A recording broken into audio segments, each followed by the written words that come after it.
Olha minha filha como tá linda. Filma ela, amor. Carinha dela que eu quero ver. Olha minha gostosinha.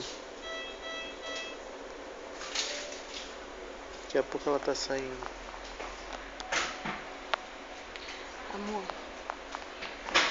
tá muito frio aqui. Ela tá com uma carinha bem melhor, não tá? Tem que botar ela numa incubadora. Vou botar. Vamos, filho. E a gente ir embora.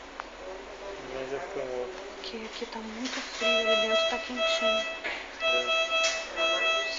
Será que ela não vai dar complemento, não? Sara! É ela agora. É, Sara. Quer me dar uma madeirinha pra eu dar o complemento pra ela? Mamou bem?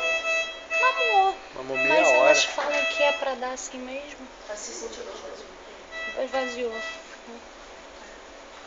Esvaziou.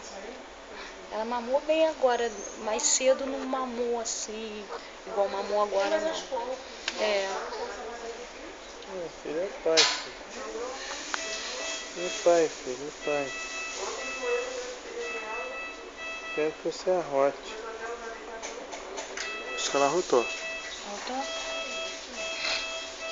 Mas eu vou dar o complemento a ela agora. Ela deve mamar 10 graminhos.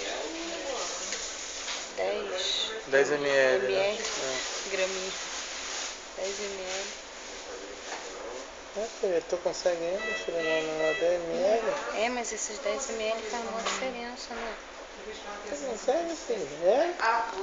É, filho. Você consegue mamar 10 ml, filho? Essa nenenzinha linda de pai. Você consegue mamar 10 ml, filho? Tá escutando? Ela quer abrir o olho, tá vendo? Porque tu tá falando com ela. Mas ela Você tá com tanto consegue, sono. filho? Você consegue, filho? Obrigada, 10 Sara. ml, filho. 10 Filho. ml. Despede aí, por favor. Filha, você vai mamar de novo. Quer mamar de novo?